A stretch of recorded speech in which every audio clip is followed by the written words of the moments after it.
Well, I think it's very disappointing that the Brexit process has now been entrusted to Jeremy Corbyn and the Labour Party, and I think that the result will almost certainly be, if Corbyn gets his way, that we remain in the customs union, so that we can't control our trade policy.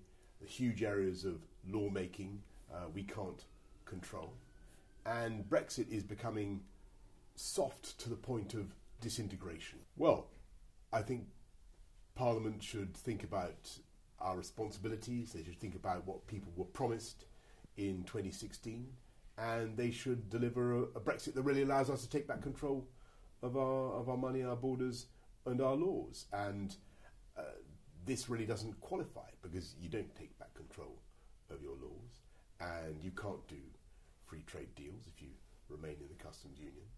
And I think that people will feel very shortchanged, and they will be bitterly disappointed. It can't last. This approach cannot endure. You cannot expect the fifth biggest economy in the world to come out of the EU and remain run by the EU. It's just not democratically sustainable.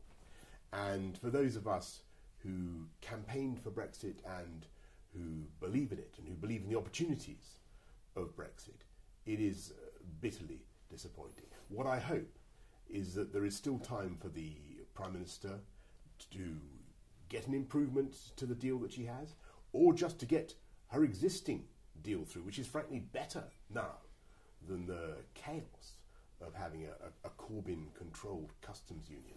How on earth can we be proposing now to delay Brexit again? With this is that we've had we missed the March 29th deadline, we're going to miss the April the 12th deadline. We now run the risk of the absolutely ludicrous absurdity of contesting the European elections, the Euro elections. It costs about 109 million quid the government will have to spend to elect 73 British Euro MPs, paid up to £100,000 a year, with all sorts of allowances. To do what? To sit in Strasbourg doing exactly what? What manifesto will they stand for election? The thing is satirical now. We should be leaving, and we've made abundant preparations for coming out without a deal. I had hoped that the Cabinet would decide to go down that route, because as you know, the withdrawal agreement has been defeated 3 times. You could manage a perfectly, as the Prime Minister herself has said, you could manage a perfectly successful no-deal outcome. And I think that is what the public want. What we need to do is get Brexit done. And I'll be absolutely clear, we also need a change of approach.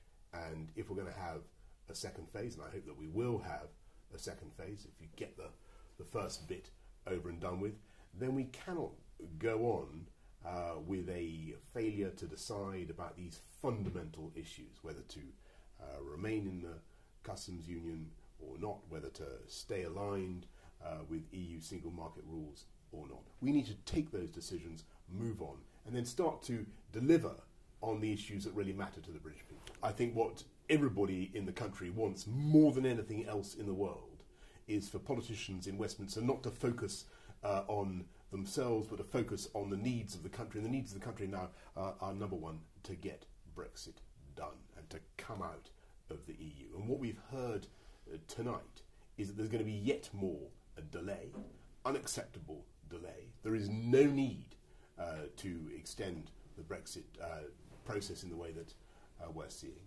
I think it's a great shame that we've missed the opportunity to come out at no deal.